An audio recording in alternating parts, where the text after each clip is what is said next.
Welcome to Sakhi life style. ఈరోజు అయితే కాబూలీ శనగలతో కర్రీ వండుకుందాం. పూరీలోకి అయితే చాలా బాగుంటుంది. ఇదైతే నైట్ అంతా నానబెట్టిన శనగలండి. ఒక గ్లాస్ శనగలకి 2 గ్లాసులు అయితే వాటర్ పోసుకుని 4 విజిల్స్ వేయించుకుని ఉడికించి పక్కన పెట్టుకున్నాను. ఇప్పుడైతే 4 ఉల్లిపాయలు అలాగే 2 టమాటాలు కట్ చేసుకొని గ్రైండ్ చేసుకొని పక్కన పెట్టుకోవాలి కర్రీ కోసం. చాలా సింపుల్ అండి, చాలా ఈజీ. టేస్ట్ అయితే చాలా బాగుంటుంది. ఈ విధంగా గ్రైండ్ చేసుకున్నాను. గ్రైండ్ చేసుకున్న దాంట్లో ఇప్పుడైతే కొద్దిగా కరివేపాకు, పసుపు, టేస్ట్కి సరిపడినంత సాల్ట్, రెడ్ చిల్లీ పౌడర్, అలాగే ధనియా పౌడర్, గరం మసాలా, అల్లం వెల్లుల్లి పేస్ట్ ఇవన్నీ రెడీ చేసుకొని ఇప్పుడైతే పూరీ కోసం మైదా పిండి జల్లించుకుందామండి. ఈ విధంగా జల్లించుకొని కొద్దిగా సాల్ట్ వేసుకోవాలి, అలాగే కొంచెం ఆయిల్ వేసుకోవాలి. ఆయిల్ వేసుకుని రెండు కూడా మిక్స్ అయ్యేలాగా బాగా కలుపుకోవాలి. కలుపుకున్న తర్వాత కొద్దిగా వాటర్ పోసుకుంటూ ఈ పిండిని అయితే మనకి పూరీలు చేసుకోవడానికి వీలుగా ఈ విధంగా అయితే కలుపుకోవాలండి. ఎంత మర్దన చేస్తే అంత బాగా వస్తాయి పూరీలు. 10 నిమిషాలు అయితే పక్కన పెట్టుకుని ఉంచుకుందాం. ఇప్పుడైతే కర్రీ రెడీ చేసుకుందాం రండి. గిన్నెలో ఆయిల్ పోసుకున్నాను. ఇందాక ఆల్రెడీ రెడీ చేసి పెట్టుకున్న మసాలా అంతా కూడా ఇందులో వేసుకుని పచ్చివాసన పోయేదాకా కూడా వేయించుకోవాలి. నా వీడియోస్ అన్నీ చూస్తున్న మీ అందరికీ కూడా చాలా థ్యాంక్స్ అండి. ఇప్పుడైతే చాలా మటుకు వేగిపోయింది. చూసారా, ఉడకబెట్టుకున్న శనగలను అయితే వేసుకోవాలి. ఈ విధంగా వేసుకుని ఒక 5 నిమిషాల పాటు సిమ్లో మగ్గనివ్వాలి. మగ్గిన తర్వాత మాత్రమే ఒక గ్లాస్ అయితే వాటర్ పోసుకోవాలి. ఇందులో పచ్చివాసన పోవాలండి, బాగా మగ్గించాలి. ఇప్పుడైతే గ్లాస్ వాటర్ పోసుకుందాం.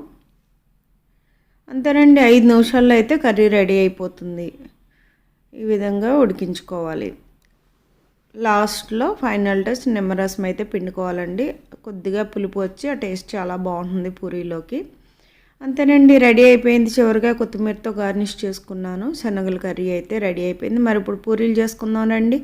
ఆల్రెడీ నానబెట్టి పక్కన పెట్టుకున్నాం కదా, దానితో ఈ విధంగా అయితే పూరీలు చేస్తున్నాను. గిన్నెలో అయితే ఆయిల్ వేసుకుని ఆయిల్ బాగా హీట్ ఎక్కిన తర్వాత మాత్రమే పూరీలు వేసుకోవాలి. అప్పుడైతేనే బాగా పొంగుతాయి.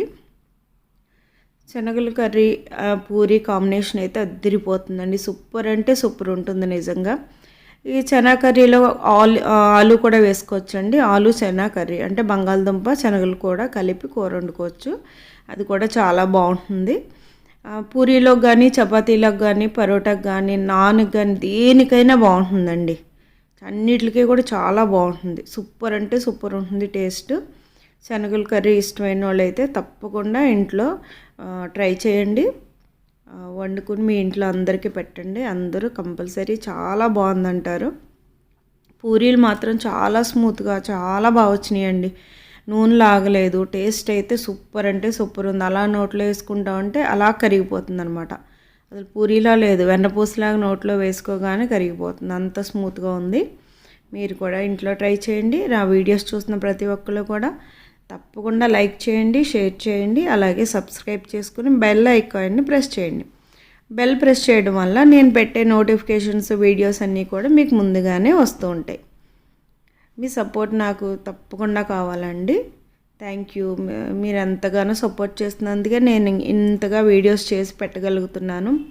నాకు వచ్చిన ప్రతి వంటలో కూడా మీ ముందుకు తీసుకొస్తూ ఉంటాను. ఈ కర్రీ పూరీ అయితే మాత్రం నిజంగా సూపర్గా ఉందండి. నేను సరదాగా చెప్పట్లేదు, చాలా బాగుంది టేస్ట్. మీరందరూ కూడా ట్రై చేసి చూడండి. మీకు నచ్చితే కనుక నాకు ఒక లైక్ చేయండి, అలాగే కామెంట్స్లో తెలియచేయండి. థ్యాంక్స్ అండి. Thank you for all. మరి ఉంటాను. మరొక కొత్త వీడియోతో మీ ముందుకు వస్తాను. Bye bye.